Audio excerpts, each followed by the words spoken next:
साहब रहमतुल्लाह ने चवे तो तदा सूरत साहजाम जी जे ॾिसो सभे ई त सुख न सुम्हो कॾहिं वर पासो ॾे मुखां अॻे ई हूंद घिड़ो सभु घड़ा खणी चंद्र तुंहिंजी ज़ात मां पाड़िया न पिरी असां तूं अछो मंझि रात पर मुंहिंजो सजण सदाई सोझरो सासी सिज उभरल 84 चंडनि अदा बिल्लाहि रीअ पिरनि मां सभु उदायूं भाया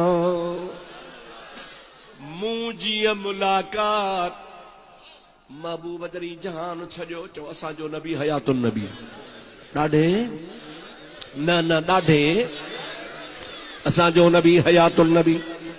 पर ज़ाहिरी दुनिया मां जॾहिं मुझे महबूब जहान छो त रात ॾींहं मुंहिंजी अम्मा आशा खे रोवण हो साहेड़ियूं ईंदियूं हूं मायूं ईंदियूं हूं बायूं ईंदियूं हूं दायूं ईंदियूं हूं अम्मा रात ॾींहं थी रुगो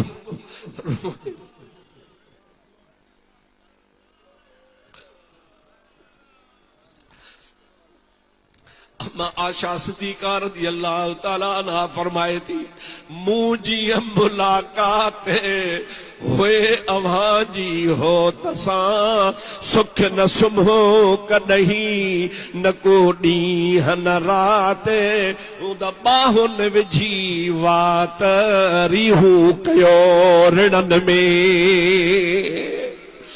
अवां के मुझे महबूब करीम जे सोबत जी ख़बर ई कान्हे का जिया मूं मोहम्मद करीम के ॾिठो ये कह को न ॾिठो